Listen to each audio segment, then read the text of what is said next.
रोशन की class YouTube channel. आप सभी का आज की इस वीडियो में एक बार फिर से बहुत बहुत स्वागत है। आज हम देखेंगे कक्षा 8 के विज्ञान विषय का अध्याय 4 का प्रश्न उत्तर। इस अध्याय में मैं आप लोगों को पूरे क्वेश्चन आंसर कराऊंगा, जितने भी आपके अभ्यास में हैं वो सारे प्रश्न उत्तर कराऊंगा। तो चलिए दोस्तों शुरू करते हैं आज की वीडियो। यहाँ पर आप देख सकते हैं लिखा गया है अध्याय समीक्षा। तो अध्याय समीक्षा बहुत ज़रूरी होती है किसी भी अध्याय के प्रश्न उत्तर करने से पहले, क्योंकि अगर आप लोग वो अध्याय पढ़े होंगे तभी उस अध्याय के बारे में कोई भी क्वेश्चन पूछेगा तो उसको आप कर सकते हैं। तो यहाँ पे अध्याय समीक्षा में ये होता है कि मैं उस चैप्टर से आए हुए जो इम्पोर्टेंट पॉइंट है उनको पॉइंट वाइज बना देता हूँ, जिससे आप लोगों को पढ़ने में भी आसानी हो, और अगर आप अभ्यास ध्यान से पढ़े ना हो तो भी आपका रिवाइज हो जाए पूरा अध्याय। तो यहाँ पर देखिए पॉइंट वाइज मैंने लिखा हुआ है। पहला पॉइंट है, कुछ धातुएं प्रकृति में स्वतंत्र अवस्था में पाई जाती हैं जिन्हें अक्रिय धातुएं कहते हैं, जैसे सोना, चांदी और प्लेटिनम इत्यादि। दूसरा पॉइंट है, जिन धातुओं को पीट कर चादर बनाई जा सकती है, धातुओं के इस गुण को क्या कहते हैं? अधात वर्धयता। काफ़ी क्वेश्चन पूछ सकता है, आपके इंपॉर्टेंट है, ये सारी चीज़ें इंपॉर्टेंट है, आपके कंपटीशन के एग्जाम में भी इस चैप्टर से काफ़ी क्वेश्चन बनते हैं, तो इसको ध्यान से पढ़िएगा। तीसरा पॉइंट है, जिन धातुओं को खींचकर लंबी तार बनाई जा सकती है, धातुओं के इस गुण को क्या कहते हैं? तन्यता का गुण कहते हैं उनका। अगला पॉइंट है, धातुएं ठोस एवं चमकीली होती हैं। नेक्स्ट पॉइंट है, धातुएं विद्युत की सुचालक होती हैं। अगला पॉइंट है, धातुएं धन आयन बनाती हैं। धातुएं ठोस एवं चमकीली नहीं होती हैं। धातुएं तो होती हैं ठोस और चमकीली, जो अधातुएं होती हैं ध्यान दीजिएगा वो ठोस और चमकीली हों ये जरूरी नहीं है। अगला पॉइंट है, अधातुएं ऋणात्मक आयन बनाती हैं। धातुएं जो होती है वो धनायन बनाती हैं, ये ऋण आयन बनाती हैं। अगला पॉइंट है, अधातुएं विद्युत की कुचालक होती हैं। नेक्स्ट पॉइंट है, कॉपर में जंग लगता है तो उसका रंग हरा हो जाता है। अधात्विक ऑक्साइड की प्रकृति अम्लीय होती है। नेक्स्ट पॉइंट है, धातु अम्ल से अभिक्रिया करके हाइड्रोजन गैस उत्पन्न करते हैं। हाइड्रोजन गैस जलने पर पॉप ध्वनि उत्पन्न होती है। कॉपर सल्फेट के जलीय विलयन में जिंक डालने पर कॉपर सल्फेट का रंग नीला अदृश्य हो जाता है, क्योंकि जिंक अधिक अभिक्रियाशील होता है, वह कॉपर को विस्थापित कर देता है। ये सारी पॉइंट आप ध्यान से देखिएगा, थोड़ा सा टाइम ले रहा है क्या, क्योंकि ये चैप्टर काफ़ी इंपॉर्टेंट है, इससे काफ़ी क्वेश्चन बनते हैं, इसलिए मैं एक एक पॉइंट सारे पॉइंट, ऐसा कोई पॉइंट नहीं है जो छोड़ूं यहाँ पे, तो सारे पॉइंट लेके आया हूँ। अगला पॉइंट है, पारा एक ऐसे धातु है जो कमरे के ताप पर द्रव्य अवस्था में पाया जाता है। सल्फर डाइऑक्साइड को जब जल में विलय करते हैं तो सल्फ्यूरिक अम्ल प्राप्त होता है। ठीक। सोडियम और पोटेशियम दो ऐसे धातुएं हैं जिन्हें चाकू से काटा जा सकता है। फास्फोरस एक ऐसा सक्रिय अधातु है जिसको खुली अवस्था में रखने पर तुरंत आग पकड़ लेता है। ठीक है। ऑक्सीजन के संपर्क न हो इसलिए इसे जल में डुबो के रखा जाता है। आप कभी लैब में जाएंगे केमिस्ट्री के तो वहाँ पे आप देखेंगे ये सारी चीज़ें वहाँ पे आपको मिल जाएंगी। पॉप ध्वनि हाइड्रोजन गैस की उपस्थिति को दर्शाता है। ऐसी अभिक्रिया जिसमें अधिक अभिक्रियाशील धातु कम अभिक्रियाशील धातुओं को उसके यौगिक से बाहर कर देता है, ऐसी अभिक्रिया को विस्थापन अभिक्रिया कहते हैं। नेक्स्ट पॉइंट है, सोडियम तथा पोटेशियम अत्यधिक क्रियाशील धातुएं हैं। हवा के संपर्क में आते ही वे ये तीव्रता से ऑक्सीजन से अभिक्रिया करके ऑक्साइड बनाती हैं और आग पकड़ लेती हैं, अतः इनको सुरक्षित रखने के लिए मिट्टी के तेल में रखा जाता है। नेक्स्ट पॉइंट है और लास्ट पॉइंट है, सोडियम तथा पोटेशियम को खुला वायु में छोड़ने पर वो आग पकड़ लेते हैं, इसीलिए इनको मिट्टी के तेल में डुबा के रखा जाता है। यहाँ पे एक दो पॉइंट और है, उसको भी देख लेते हैं जल्दी से। एक ही तत्व से के अलग अलग रूपों को अपर रूप कहते हैं। कार्बन के दो अपर रूप हैं, जैसे हीरा और ग्रेफाइट। ठीक है। एक ही तत्व है आपका कार्बन, उसके दो अपर रूप हैं, उसको हम जिसमें से एक को हम हीरा कहते हैं और दूसरे को हम ग्रेफाइट कहते हैं। और लास्ट पॉइंट है यहाँ पे, धातुओं और अधातुओं के मिश्रण से बने पदार्थ मिश्र धातु कहलाते हैं, जैसे स्टेनलेस स्टील, ड्यूरेल्यूमिन और कांसा इत्यादि। अब आते हैं हम अभ्यास प्रश्न पे, देर न करते हुए जल्दी जल्दी अभ्यास प्रश्न भी देख लेते हैं। पहला प्रश्न है, निम्नलिखित में से किसको पीटकर पतली चादरों में परिवर्तित किया जा सकता है? तो यहाँ पे देख लीजिए, जिंक एक आपका है धातु जिसको हम पीटकर पतली चादर के रूप में परिवर्तित कर सकते हैं। निम्नलिखित में से कौन सा कथन सही है? तो यहाँ पे देख लीजिए 4 कथन लिखे गए हैं, क ख ग घ, उसमें से आपको बताना है कौन सा कथन सही है। तो यहाँ पे मैंने उसका उत्तर लिख दिया है, देख लीजिए। सभी धातुएं तन्य होती हैं, ये सही है। अब इसके बाद तीसरा क्वेश्चन देखते हैं हम, रिक्त स्थानों की पूर्ति कीजिए। यहाँ पे रिक्त स्थान है 4, यहाँ पे हैं क ख ग घ। उसका उत्तर मैंने नीचे लिख दिया है, क्या भरा जाएगा उसके अंतर्गत। फास्फोरस बहुत सक्रिय अधातु है। अभी मैंने आपको ऊपर बताया था कि फास्फोरस को हवा में छोड़ने पर वो तुरंत आग पकड़ लेता है। दूसरा है धातुएं उष्मा और विद्युत की सुचालक होती हैं। धातुएं जो होती हैं वो धन आयन बनाती हैं, इसलिए ये विद्युत की सुचालक होती हैं। ग है आयरन कॉपर की अपेक्षा अधिक अभिक्रियाशील होता है। ठीक है। लास्ट इसमें है घ, धातुएं अम्लों से अभिक्रिया कर हाइड्रोजन गैस बनाती हैं। अब आते हैं हम चौथे क्वेश्चन के ऊपर। यदि कथन सही है तो टी, और यदि कथन गलत है तो यफ लिखिए, यानी कि ट्रू और फॉल्स लिखना है। अगर सही है तो ट्रू लिखना है, गलत है तो फॉल्स लिखना है। ठीक है। यहाँ पे देखिए क है सामान्यतः अधातु अम्लों से अभिक्रिया करती हैं, तो ये फॉल्स है, गलत है। अधातुएं सामान्यतः अम्लों से अभिक्रिया नहीं करती हैं ज़्यादातर, तो यहाँ पे ये फॉल्स है। ख है सोडियम बहुत अभिक्रियाशील धातु है, बिल्कुल यहाँ पे ट्रू है ये। अगला है ग, कॉपर जिंक सल्फेट के विलयन में जिंक विस्थापित करता है, तो बिल्कुल गलत है, जिंक विस्थापित होता है। ठीक है, यहाँ पे ये फॉल्स होगा। और घ है कोयले को खींचकर तारें प्राप्त की जा सकती हैं, तो बिल्कुल नहीं की जा सकती। ठीक है, कोयले को खींच के क्या आप तार बना सकते हैं? नहीं बना सकते, तो ये गलत है। अब हमारा आता है पांचवा क्वेश्चन। नीचे दी गई सारणियों को सूचीबद्ध करना है। यहाँ पे गुण है, धातु है और अधातु है। गुण है यहाँ पे, अब यहाँ पे मैं आपको दिखा देता हूँ यहाँ पे आंसर। गुण है आपका दिखावट। धातु की दिखावट कैसी होती है? धातुएं अभी मैंने स्टार्टिंग में बताया चमकीली होती हैं, और अधातुएं चमकीली नहीं होती हैं। कठोरता, धातुएं कठोर होती हैं सामान्यतः, कुछ धातुएं ही कठोर नहीं होती हैं, लेकिन ज़्यादातर धातुएं 90% से ज़्यादा धातुएं कठोर होती हैं। और अधातुओं में से क्या है? ये ठोस नहीं होती हैं। आघात वर्धनीयता किस इसमें धातु में क्या है? ये आघात वर्धय है और ये नहीं है। इसको हम धातुओं को आपको पता है कि खींच के तार बना सकते हैं या फिर पीट के चादर बना सकते हैं, लेकिन अधातुओं को हम पीट के चादर नहीं बना सकते हैं। पांचवा है यहाँ पे उस तन्यता। धातुएं आपको पता है कि तन्य होती हैं, अधातुएं क्या है? तन्य नहीं होती हैं। पांचवा है उष्मा चालन। उष्मा चालन में देख लीजिए धातुओं में क्या है? ये उष्मा का चालन करती हैं धातुएं, और अधातुएं क्या है? उष्मा का चालन नहीं करती हैं। छठवां है विद्युत चालन।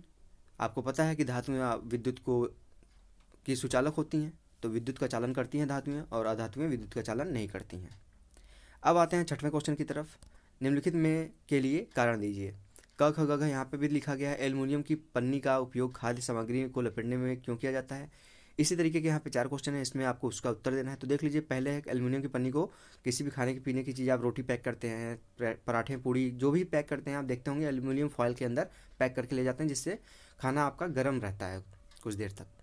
तो यहाँ पे देख लीजिए लिखा गया है क्योंकि एल्युमिनियम एक आघातवर्धीय धातु है, इसकी जितनी भी पतली चाहे पन्नी हो बनाई जा सकती है। इसको आपको पता है कि धातुओं को पीट के चादर बनाया जा सकता है, इसलिए एल्युमिनियम की ही चादर कितना ही पतला देखते होंगे कि वो एक एल्युमिनियम को भी अगर आप करंट पास करेंगे तो उसमें करंट पास होगा, इसलिए वो एक धातु है। उसको आप पतला करते हुए देखते हैं कितना पतली चादर बना लेते हैं, जिससे हम आप लोग उसमें कोई भी चीज़ पैक कर सकते हैं।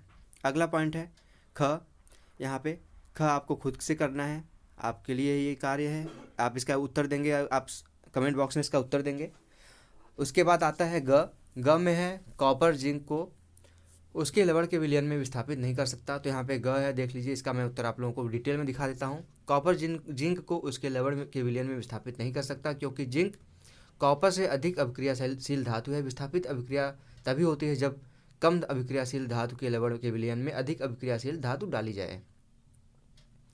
घ है यहाँ पे सोडियम तथा पोटेशियम अत्यधिक क्रियाशील धातुएं हैं। हवा के संपर्क में आते ही ये तीव्रता से ऑक्सीजन से अभिक्रिया करते हैं और ऑक्साइड बनाते हैं।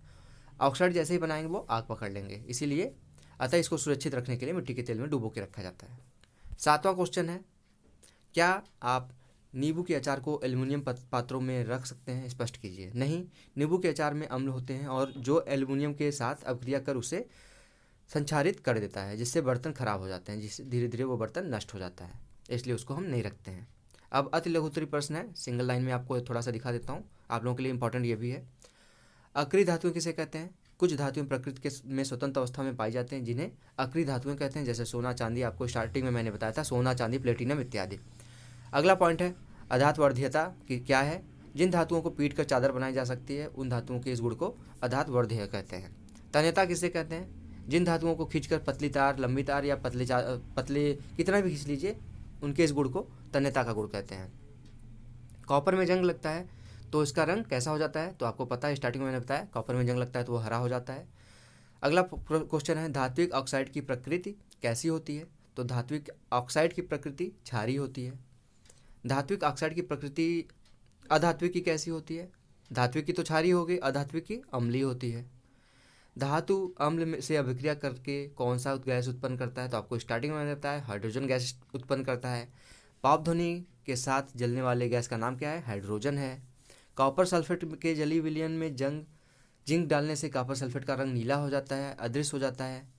तो सिंपल सी बात है, इसका है क्यों हो जाता है पूछ रहा है, तो कॉपर सल्फेट का रंग नीला अदृश्य हो जाता है क्योंकि जिंक अधिक अभिक्रियाशील होता है, वह कॉपर को विस्थापित कर देता है, इसलिए उसका रंग नीला हो जाता है और अदृश्य हो जाता है।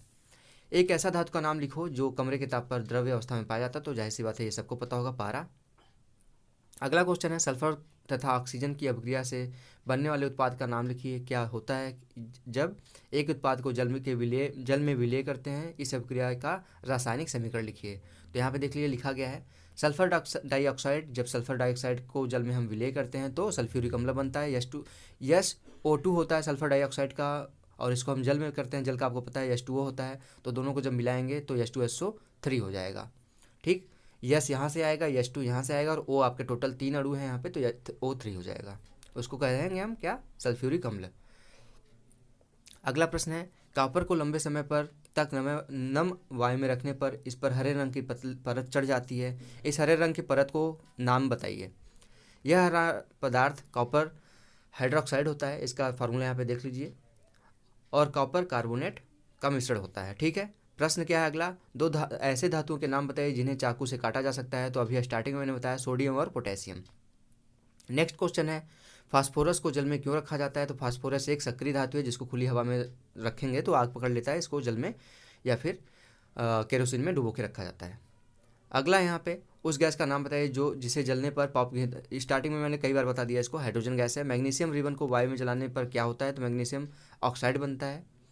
पाप ध्वनि हाइड्रोजन ही बनाता है, ये भी आपको मैं बता चुका हूँ। विस्थापन अभिक्रिया किसे कहते हैं, तो अभी स्टार्टिंग में मैंने बताया ऐसी अभिक्रिया जिसमें अधिक अभिक्रियाशील धातु कम अभिक्रियाशील धातुओं को विस्थापित कर देते हैं और यौगिक से बाहर कर देते हैं, ऐसी अभिक्रिया को विस्थापन अभिक्रिया कहते हैं। सोडियम पोटेशियम को मिट्टी के तेल में क्यों रखते हैं, ये भी आपको मैं बता चुका हूँ। यहाँ सारी चीज़ें मैंने आपको स्टार्टिंग में बता दिया है। अब यहाँ पे देख लीजिए, एक ही तत्व के अलग अलग रूपों को अपरूप कहते हैं, अपर रूप कहते हैं। कार्बन के 2 अपर रूप हैं, स्टार्टिंग मैंने ये भी बता दिया, हीरा और ग्रेफाइट। मिश्र धातु यहाँ पे देख लीजिए किसे कहते हैं, इसको ये इंपॉर्टेंट है, काफ़ी बार क्वेश्चन पूछा जा चुका है। तो धातुओं और अधातुओं के मिश्रण से बने पदार्थ को मिश्र धातुएं कहते हैं, जैसे स्टेनलेस स्टील, ड्यूरेलुमीन, कांसा इत्यादि। ड्यूरेलुमीन का उपयोग कहाँ किया जाता है, तो ड्यूरेलुमीन का उपयोग नामक मिश्र धातु का उपयोग वायुयान के विभिन्न वायुयान के पार्ट यानी कि एरोप्लेन के पार्ट्स बनाने में किया जाता है। बर्तन कोई जो जिसमें अधिक हीट करने पे उसको दिक्कत ना हो, जैसे प्रेशर कुकर हो गया, इसको बनाने में किया जाता है। और लास्ट क्वेश्चन है यहाँ पे, आभूषण बनाने में कितने कैरेट के सोने का उपयोग किया जाता है, तो आभूषण बनाने में 24 कैरेट सोने का उपयोग किया जाता है। अब यहाँ पे देख लीजिए कुछ इंपॉर्टेंट और क्वेश्चन है। हाइड्रोकार्बन क्या है, किन्हीं 3 हाइड्रोकार्बन के नाम लिखिए। हाइड्रोकार्बन तथा कार्बन से बने यौगिक को हाइड्रोकार्बन कहते हैं। हाइड्रोजन तथा कार्बन से बने यौगिक को हाइड्रोकार्बन कहते हैं। 3 हाइड्रोकार्बनों के नाम हैं मीथेन, एथेन, प्रोपेन। सबसे सरल हाइड्रोकार्बन के नाम बताइए, तो सबसे सरल जिसमें सबसे कम कार्बन के और हाइड्रोजन की मात्रा होती है, अणुओं की मात्रा होती है, तो उसको मीथेन कहते हैं। सोल्डर क्या है और कहाँ उपयोग किया जाता है, तो आपको पता है सोल्डर एक मिश्र धातु है जो टीन और लेड के मिश्रण से बनाया जाता है। इसे बिजली के तारों को जोड़ने के उपयोग में किया जाता है, इसका प्रयोग। आप देखते हैं कोई भी लोहे की चीज़ टूट जाती है तो उसको हम जाते हैं सोल्डर करा दें, तो उसके लिए यहाँ पे किया जाता है काम। हीरे तथा ग्रेफाइट के गुणों में क्या अंतर है, तो हीरा एक रंगहीन पारदर्शी ठोस और कठोर पदार्थ है, यह विद्युत का कुचालक है। ग्रेफाइट एक काला चमकदार ठोस बहुत मुलायम, चिकना और फिसलदार होता है, यह विद्युत का सुचालक होता है। मिश्र धातुओं को बनाने में क्या फ़ायदा है, तो देख लीजिए यहाँ पे लिखा गया है मिश्र धातुओं को बनाने के फ़ायदे। पहला है मिश्र धातु तत्वों के मुकाबले अधिक मजबूत और कठोर होती हैं। मिश्र धातुओं का पर जंग नहीं लगता। मिश्र धातुओं का उपयोग वस्तुएं बनाने में किया जाता है। शुद्ध सोने से आभूषण क्यों नहीं बनाए जाते, तो शुद्ध सोने से आभूषण अगर बनाएंगे तो देख लीजिए लिखा गया है, शुद्ध सोने का भी मैं बताया कि 24 कैरेट होता है। एक कोमल धातु होती है जिससे अगर हम उस 24 कैरेट के सोने को कोई आकार देंगे तो वो सही से आकार नहीं पकड़ेगा। जब अगर मुलायम होगा तो उसको अगर हम थोड़ा सा भी घुमा देंगे इधर उधर तो वो दब जाएगा। इसलिए उसको हम मिक्स करते हैं थोड़ा सा उसमें 22 कैरेट 20 कैरेट इस तरीके की सोने की शुद्धता जिसमें होती है उससे हम आभूषण बनवाते हैं। ड्यूरेमिलीन का उपयोग मैंने बता दिया आपको। ड्यूरेमिलीन का उपयोग एक मिश्र धातु है जिसका हम वायुयान के विभिन्न भाग, बर्तन और प्रेशर कुकर बनाने में करते हैं।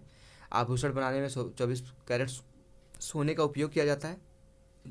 कितने कैरेट सोने का उपयोग किया जाता है? तो आभूषण बनाने में 24 कैरेट सोने का उपयोग किया जाता है, लेकिन उसको हम मिश्र करते हैं अन्य धातुओं से, तब उसको हम सोने के कैरेट की क्वांटिटी को गिराते हैं, फिर उसके बाद हम सोने के आभूषण बनाते हैं। हाइड्रोकार्बन के बारे में मैंने बता दिया आपको। सबसे सरल हाइड्रोकार्बन क्या है ये भी मैंने बता दिया आपको। सारी चीज़ें यहाँ पे बता दी हैं मैंने, वही चीज़ें रिपीट हो गई पीडीएफ बनाने में, मुझसे ये यहाँ पे मिस्टेक हो गया है, तो इसको आप ध्यान दीजिएगा। तो आज की वीडियो थोड़ी सी बड़ी हो गई है, आशा करता हूँ, क्योंकि आज की वीडियो में काफ़ी इंपॉर्टेंट क्वेश्चन है। आप कोई भी कंपटीशन का एग्जाम देंगे इस चैप्टर से ही, इसी जितने भी अभी तक मैंने पढ़ाया है 20 मिनट के लगभग वीडियो में, इसी चैप्टर से आपको एक दो क्वेश्चन देखने को मिल जाएंगे। क्योंकि केमिस्ट्री से अगर क्वेश्चन आता है तो इससे क्वेश्चन आपका ज़रूर बनेगा। तो दोस्तों, अगर आप लोगों को आज की वीडियो पसंद आई हो तो प्लीज़ इस वीडियो को लाइक करिएगा। अगर ऐसी ढेर सारी वीडियोज आपको देखनी है रेगुलर बेसिस पे तो मुझे कमेंट करिए कि आपको किस चैप्टर की वीडियो चाहिए, किस चैप्टर के क्वेश्चन आंसर आपको देखने हैं, एनसीईआरटी के किस बुक के, किस कक्षा के, किस क्लास के, कौन से विषय के, किस चैप्टर के आपको वीडियो बनवाने हैं। आप कमेंट करिएगा, मैं जल्दी से जल्दी कोशिश करूँगा कि वो वीडियो आप तक पहुँच जाए। आपको सिर्फ इतना काम करके रखना है कि आपको रोशन की क्लास यूट्यूब चैनल को सब्सक्राइब करके रखना है और साथ ही साथ बेल आइकन को दबा के रखना है, जिससे मैं कोई वीडियो आप लोगों के लिए अपलोड करता हूँ तो उसकी नोटिफिकेशन आप तक पहुँच जाए। तो फ्रेंड्स, मिलते हैं नेक्स्ट वीडियो में, तब तक के लिए आप लोगों का बहुत बहुत धन्यवाद। जय हिंद, वंदे मातरम।